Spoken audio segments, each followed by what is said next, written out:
Alam mo yung feeling na may hatred ako sa daddy ko. And with that being said, parang naging longing ako sa love. Na-stress ako, naiiyak ako lagi, tapos may pagsisisi ako na sana pinanganak na lang ako na ganito, ganyan.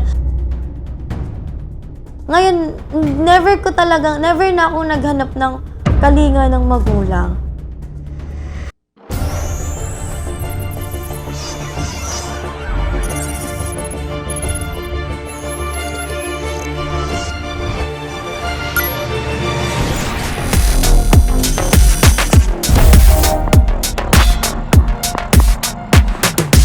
Ang mga content creators na madalas nating nakikita na masaya at makulit sa social media, may iba't ibang problema din na kinakaharap sa buhay.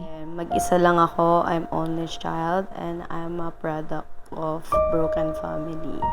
So yung umalis yung mommy ko going abroad, I was 15 years old that time. So starting that young, nag-aral na mag-isa, nabuhay na ako mag-isa. And with that being said, parang naging longing ako sa love. Nagka-boyfriend na ako, ang una. Tapos, yun, okay naman yung simula nung relationship namin ng boyfriend hanggang sa dumating na nga sa kinatatrauma ko. Kasi I was physically abused nung una kong partner sa lalaki. And then, after that, nagkaroon din ako ng another boyfriend ulit. And same thing, ganun nangyari. Alam mo yung feeling na may hatred ako sa daddy ko kasi parang nag-cheat siya sa mommy ko, ganyan. So, I thought na kapag nagka-partner ako, may erase yung trauma na yon with another new perspective ko sa relationship. But unfortunately, it didn't happen. Parang naging worse siya.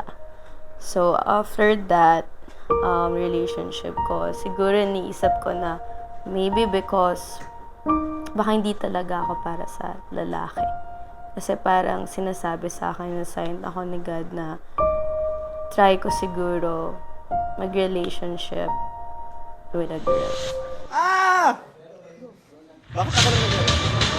I'm Shelby Baclan.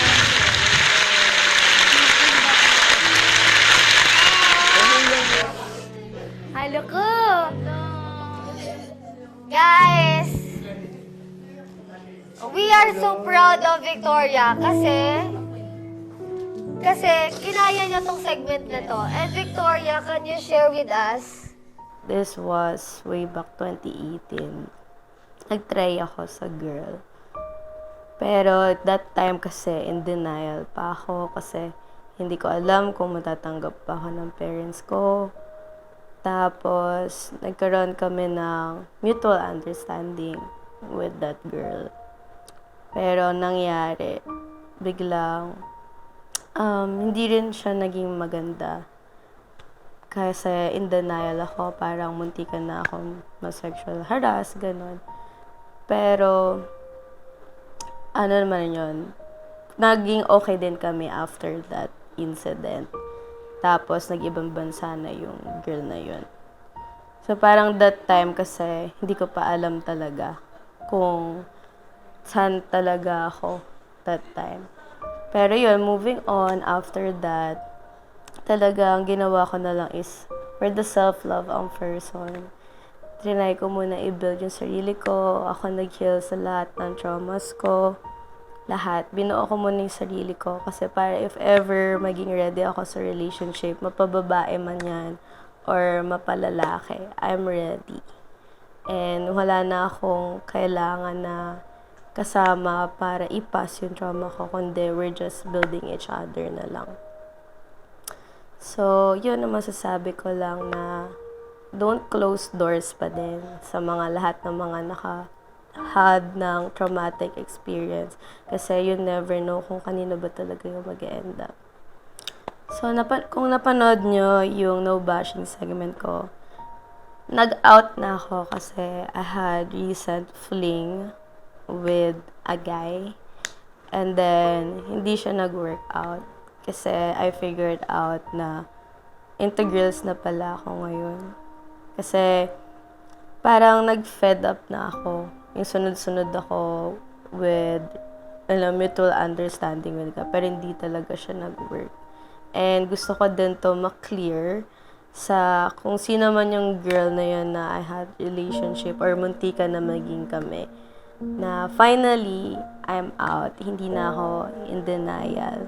And I'm happy, I'm proud to be part of the LGBT na. Hindi ko na siya kinakahiya. At di ko na siya tinatago sa parents ko. So, message ko kala mami and kay papa na thank you so much for supporting me. And don't ever think na I'm blaming you guys kaya nangyari si ganitong experiences ko sa buhay. Mahal na mahal ko kayo. Kaya kahit ano pang maging desisyon nyo, I'm here and I'm happy for you guys. And sana magsama-sama tayo soon and tuloy-tuloy sana yung project ko. So, I love you, Mommy and Daddy. Sana matanggap niyo ako kung ano yung sexuality ko ngayon. As long as nagmamahal tayo ng tunay at wala tayong naapakang tao. Tulad ni Victoria na loud and proud sa kanyang pag-out, itong si Precious, proud din sa mga ginawa at sinakripisyo niya para sa kanyang pamilya. Ang topic ay...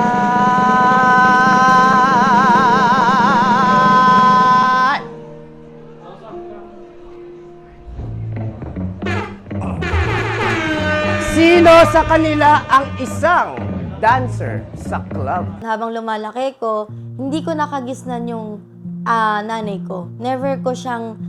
siguro inalagaan niya rin ako kasi syempre, kailangan yun kapag nanganganak ka, di ba? Kailangan alagaan mo yung anak mo. Pero parang month lang ata yun. Like, wala pang atang 1 month eh. Parang 2 weeks lang ata. Umalis na rin siya. Kasi ang kwento sa akin ng lola ko, dapat hindi ako mabubuhay.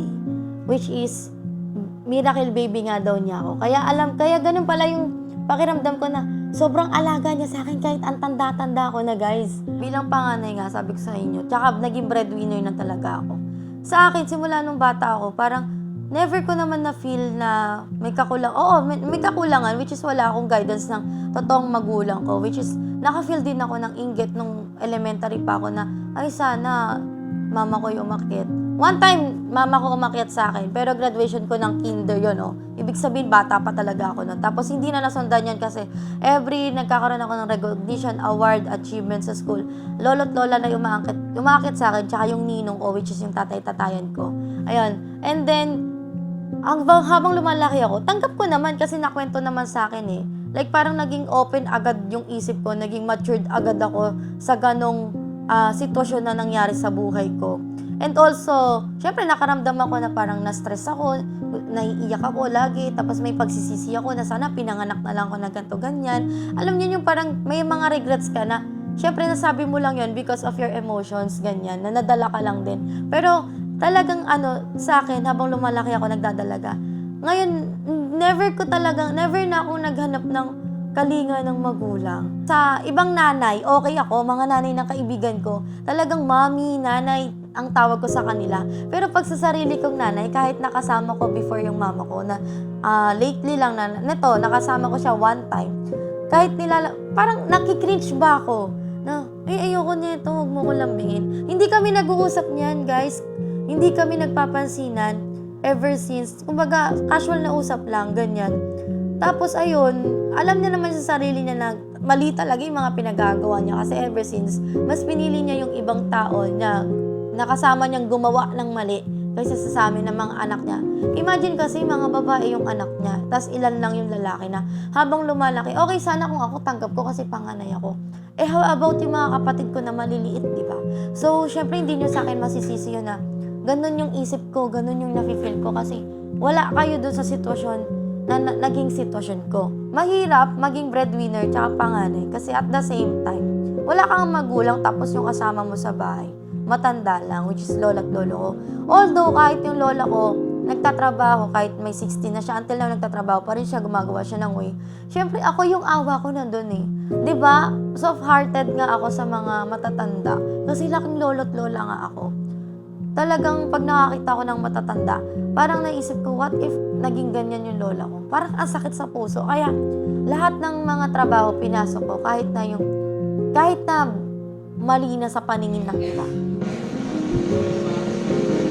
Everyone, ang napili ni Ate Morings ay walang iba kundi si Precious. Kaya naman Precious, i-reveal mo na in 3, 2, 1. Reveal it! Hey! Tama ako! I know! Congratulations, Ate Morings! At the age of, 16, nag-racket-racket muna ako, nag-extra-extra ako sa mga pelikula, ganyan. And then nag-audition ako, which is, good thing naman is natatanggap talaga ako. So, syempre, habang nagkaka-edad ako, yan, na-explore ko na yung buhay ko, na-explore ko yung mga bagay na, kaya ko palang gawin to. At the age of 19, nag-apply ako, sabi ko 'di ba sa no bashing na, nag-apply ako as variety dancer. So, yung variety dancer na yon is girl group siya. Yung meron kayong mga show sa labas, like, meron kayong mga, ano tawag dun sa mga show na yun, yung parang pwede sa mga hotel na show, and sa mga event, may mga hosting din, yung mga ganon. Pero more on variety dancer talaga. Parang Mocha Girls, parang ganon siya. Siyempre, sexy, yan, mga jive, medyo ma-vibe yung mga music. Tapos, ayun, sa akin okay lang naman, kasi yun yung alam ko eh. Akala ko nga, nung nag-audition ako, which is pasok na ako by that time. And also, nag-aaral ako, pinagsabay ko yung mga racket ko sa labas habang nag-aaral ako. Ganyan, hanggang sa makatapos ako ng pag-aaral nitong June lang. And then, ayun, nung natanggap nga ako, akala ko, rekta, sayaw na kami sa labas, which is meron kaming mga comedy bar na pupuntahan or may side show. Hindi ko alam, yung akala kong pinasukan ko is, yun na yun, yung club, party club, bar. Tapos, after naming sumayaw, nagulat ako, may mga nagte-table, which is, alam niyo yung tinatawag na CCA, which is yung, hindi siya call center agent may tawag dun yung parang customer care assistant. Yan, pinaganda lang talaga, pero syempre, ang thinking ng iba dun is GRO. Yun ang word dun Yung GRO kasi guest relation officer, di ba? So, ngayon kasi ang tawag nila dun CCA. So, yun nga. So, syempre, naano ko, hala, bakit ka ako ganito yung pinasok sa akin? Alam ko, sasayaw lang kami. Nandoon na ako At di kayo maniwala, yung lola ko nandoon sa labas ng bar. Which is, nagulat din siya. Kaso nga, ako yung nagpumilit sa lola ko talaga. Kaya walang kasalanan yung lola ko sa lahat ng nangyari sa buhay ko. And wala naman ako pinagsisihan doon kasi yung lola ko talaga, tinanggap ako lahat-lahat. Although, hindi okay sa kanya na magtrabaho ko sa ganun kasi hindi ako para doon Alam niyang may pangarap ako, tsaka never niyang pinangarap na maging ganun ako. Okay naman, shot lang, pero syempre, may mga medyo may off something na may mga touchy. Ang bata ko pa noon ang thinking ko, parang naiiyak ako, inner side ko, naiiyak ako, parang gusto ko nang lumabas. Hindi ka pwedeng lumabas kasi nga, nandun ka, may exactly time na madaling araw ka lang lalabas. Like, out nyo, 3 a.m. in the morning yung out nyo, which is dun lang, unless kung may emergency. Hanggang sa parang, sige, tinuloy ko pa rin siya kinabukasan kahit parang natakot ako. Kasi nagkatip ako Natuwan-tuwa ako noon, iniyakan ko pa yun, 5K. Ang nangyari kasi, swertihan lang talaga sa guest. May mga guest kasi na mababait. Like parang gusto lang nila chill, kakausapin ka nila na kahit isa lang sila, marami silang kukunin na babae para lang makipagkwentuhan. Tapos syempre, makaka-encounter ka ng mga guest na medyo bastos, mga lasing na, ganun. Syempre, off ako doon kasi kaya ako pumasok lang doon sa ganung part kasi gusto kong tumulong sa family ko. Kahit labag sa lola ko. Ayaw talaga, everyday nag-aaway kami ng lola ko na sabi niya, umalis ka na doon, nagkakasakit ka na. Tsaka hindi mo naman gusto yun Ayoko din ng ganun yung trabaho mo. Ako rin naman ayoko ng ganun kasi yun nga, never ko pinangarap maging ganun. And ayan, message ko lang sa lola ko, sa lolo ko, sa family ko, sa mga kapatid ko, at sa tita ko, sa tatay ko, sa lahat ng mga sumusuporta sa akin at nagmamahal is maraming salamat sa inyo, and especially sa family ko. Sobrang na-appreciate ko kayo.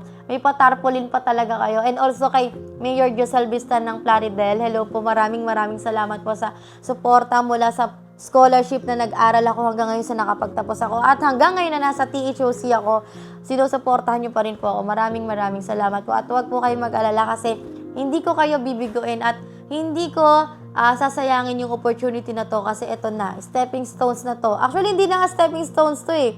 Siguro nasa kalahati na ako ng isa sa pangarap ko na ito na natutupad na. Nasa sa akin na lang yun kung paano. Pero, syempre, hindi ko yung sasayangin kasi nga, pangarap ko yun para sa inyo. So, ayun, maraming salamat po kasi mahal na mahal ko kayo, Lola. At syempre, Lola, lahat is gagawin ko para sa inyo. Sabi ko nga sa inyo, maging malakas lang kayo, matatag, kasi bibigyan ko pa kayo ng bahay para hindi na tayo napapadlakan ng tubig, hindi na tayo tinatanggalan ng kuryente, tsaka hindi na tayo tinatawag na NPA. Sabi nga nila, ang tunay na sekreto sa tagumpay ay ang patuloy na pagbangon at paglaban mo sa bawat problema na ibabato sa'yo. At katulad ng dalawang matatapang na content creators na si Victoria at Precious, maging matatag lang kayo at wag na wag susuko.